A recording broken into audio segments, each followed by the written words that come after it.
కుటుంబానికో digital card, దీని ద్వారానే ration, Aarogyasri, Kalyana Lakshmi వంటి సంక్షేమ పథకాలు, ప్రతి ఒక్కరికి health profile digital card. CLP సమావేశంలో సీఎం రేవంత్ రెడ్డి వెల్లడి. ఎమ్మెల్యేలు అవినీతికి దూరంగా ఉండాలి. గత ప్రభుత్వంలో బీఆర్ఎస్ ఎమ్మెల్యేలు డబ్బులు తీసుకున్నందుకే ఓడిపోయారు.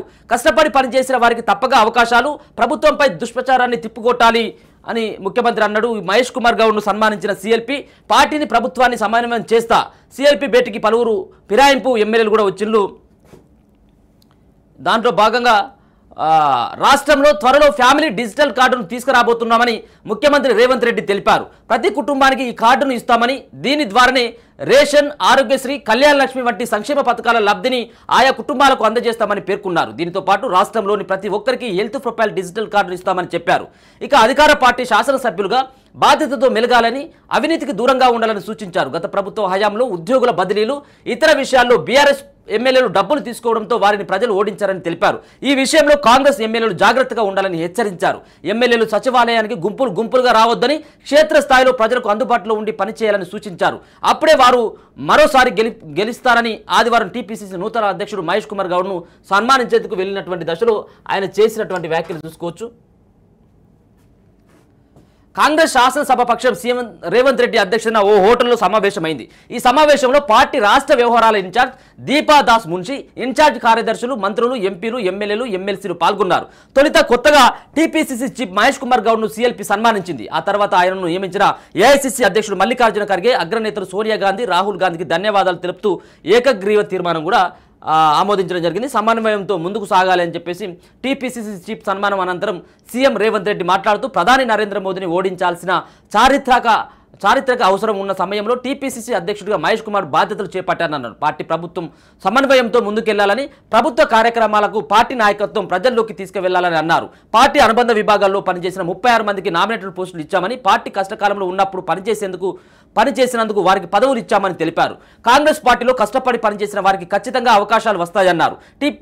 డీసీసీ అధ్యక్ష పదవులను కూడా ప్రజల్లో ఉన్న నాయకులకే ఇవ్వాలని టీపీసీసీ చీఫ్ మహేష్ కుమార్ గౌడ్ సూచించారు. అధికారం కోల్పోయినా ప్రతిపక్షం అసహనంతో ప్రభుత్వంపై తప్పుడు ప్రచారానికి పాల్పడుతుందని సీఎం అన్నారు. పార్టీ నేతలు వాటిని తిప్పికొట్టాలన్నారు. ఇన్ఛార్జి మంత్రులు వారానికి 2 సార్లు జిల్లాలో పర్యటించాలని సూచించారు. బీసీ కులగణన చేయాలనేది రాహుల్ గాంధీ బలమైన ఆలోచనని, ఆయన ఆలోచన మేరకు బీసీ కమిషన్ చైర్మన్ సభ్యులను నియమించామని తెలిపారు. బీసీలకు రిజర్వేషన్లు ఇవ్వాలంటే ఖచ్చితంగా జనాభాను లెక్కించాల్సిందేనని, ఎస్సీ వర్గీకరణ అమలుపై ఉత్తమ్ కుమార్ రెడ్డి నాయకత్వంలో మంత్రివర్గ ఉపసంఘాన్ని ఏర్పాటు చేశామని, ఈ కమిటీ సుప్రీంకోర్టు తీర్పును పూర్తిగా అధ్యయనం చేసి ప్రభుత్వానికి నివేదిస్తుందని చెప్పేసి ఆయన చెప్పడం జరిగింది. ఇక ఒక్కరోజు కూడా సెలవు తీసుకోలేదని చెప్పేసి ముఖ్యమంత్రి అంటా ఉన్నారు. రోజు ఆయన పనిచేస్తూనే ఉన్నాడట. ఇక ఫిరాయింపు ఎమ్మెల్యేలు కూడా హాజరయ్యారు. బీఆర్ఎస్ నుంచి గెలిచి కాంగ్రెస్ పార్టీలో చేరిన ఎమ్మెల్యేలు కూడా సీఎల్పీ సమావేశానికి హాజరయ్యారు. వీరిలో పీఎస్సీ చైర్మన్ అరకపూడి గాంధీ, పోచారం శ్రీనివాసరెడ్డి, కడియం శ్రీహరి తదితరులు ఉన్నారు. అయితే సమావేశం అనంతరం అరకపూడి గాంధీ సీఎల్పీ సమావేశానికి హాజరు కావడంపై మంత్రి శ్రీధర్ బాబును మీడియా ప్రశ్నించగా ఆయన సీఎల్పీ భేటీలో పాల్గొన్నట్లు మీరు చూశారా అని ఎదురు ప్రశ్నించారు. ఈ సమావేశం షేర్లింగంపల్లి నియోజకవర్గం పరిధిలో జరిగినందున స్థానిక ఎమ్మెల్యేగా సీఎం రేవంత్ రెడ్డిని మర్యాదపూర్వకంగా కలిసేందుకు గాంధీ వచ్చారని తెలిపారు. గతంలో కేసీఆర్ సీఎం హోదాలో సిద్దిపేటకు వెళ్తే హరీష్ రావు వెళ్లి కలవలేదా అని వ్యాఖ్యానించారు సీఎం రేవంత్ రెడ్డి. అప్పుడు స్థానిక ఎమ్మెల్యేగా సీఎం రేవంత్ రెడ్డిని మర్యాదపూర్వకంగా కలిసేందుకు గాంధీ వచ్చారని తెలిపారు. గతంలో కేసీఆర్ సీఎం హోదాలో సిద్దిపేటకు వెళ్తే హరీష్ రావు వెళ్లి కలవలేదా అని వ్యాఖ్యానించారు. కాగా అమెరికా పర్యటనలో ఉన్న డిప్యూటీ సీఎం బట్టి విక్రమార్క ఇతర కారణాలతో మంత్రి సీతక్క సీఎల్పీ భేటీకి హాజరు కాలేదు. కాశ్మీర్లో ఎన్నికల ప్రచారంలో ఉన్న ఎమ్మెల్సీ బల్మూరు వెంకట్ కూడా హాజరు కాలేదు. ఖమ్మం ఎంపీ 1-2 ఎమ్మెల్యేలు అనివార్య కారణాలతో వాళ్ళు కూడా రాలేదట. కొంతమంది వచ్చారు, కొంతమంది రాలేదు.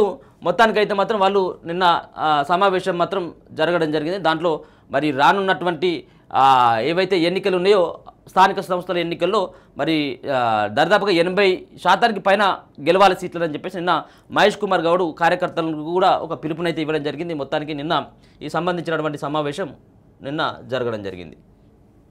ఇక నిన్న జరిగినటువంటి ఏదైతే సీఎల్పీ సమావేశంలో రేవంత్ రెడ్డి మాట్లాడుతూ కులగణన తర్వాతే స్థానిక ఎన్నికలు, కొందరు ఎమ్మెల్యేలు అత్యుత్సాహం పెరిగింది, వీరి పర్ఫార్మెన్స్పై సీఎల్పీ నుంచి ప్రోగ్రెస్ రిపోర్ట్, ప్రతిరోజు 2 గంటలు ప్రజలను కలవండి, చేసిన పనులను పబ్లిసిటీ చేసుకోలేకపోతున్నాం, ప్రజల్లో ఉన్న వారికే పార్టీలో పదవులు, ప్రతి కుటుంబానికి ఫ్యామిలీ డిజిటల్ కార్డు, సంక్షేమ పథకాలకు హెల్త్ ప్రొఫైల్కు అదే ఆధారం. సీఎల్పీ సమావేశంలో రేవంత్ రెడ్డి వాస్తవంగా కూడా కొంతమందికి ఉన్నదిలే అత్యుత్సాహం, కొంతమందికి వాస్తవంగా కనబడతా ఉన్నది, ఇది పనికిరాదని చెప్పేసి నిన్న గట్టినే అరుచుకున్నాడు రేవంత్ రెడ్డి. ఒక 2 గంటలు కలిస్తే ఏమవుతుంది? మొదటిసారి గెలిచినటువంటి ఎమ్మెల్యేలు సైతం కూడా సరే 2 సార్లు 3 సార్లు గెలిచినటువంటి ఎమ్మెల్యే కొంత తల మీదకి ఏదైతే కళ్ళెక్కినాయి అని చెప్పేసి అంటాం కదా, నెత్తి మీదకి కళ్ళెక్కి వాళ్ళు కలవకుండా కొంతమంది ఉంటారు.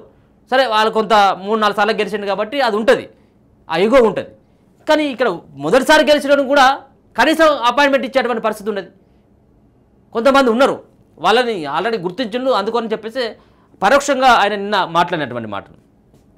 ఇక మోడీని ఓడించడం చారిత్రక అవసరం, 4వ సారి గెలిచేందుకు జమిలి, అధికారం కోల్పోయిన అసహనంలో ప్రతిపక్షం, అందువల్లే ప్రభుత్వంపై తప్పుడు ప్రచారాలు చేస్తూ ఉన్నారు అనేది మరి ఏదైతే జమిలి ఎన్నికలని 4వ సారి గెలిచేందుకు మాత్రమే తీసుకొస్తా ఉన్నారు అనేది. అదైతే స్థానిక ఎన్నికల్లో గెలవాలి, 90% స్థానాల్లో విజయం సాధించాలి, 2వ సారి కాంగ్రెస్ అధికారంలోకి రావడం ఖాయం, పిసిసి చీఫ్ మహేష్ కుమార్. ఎందుకు సార్ మీరు చేసినటువంటి పనులు మంచుకున్నట్టయితే 90% 100% గెలవాలి కదా.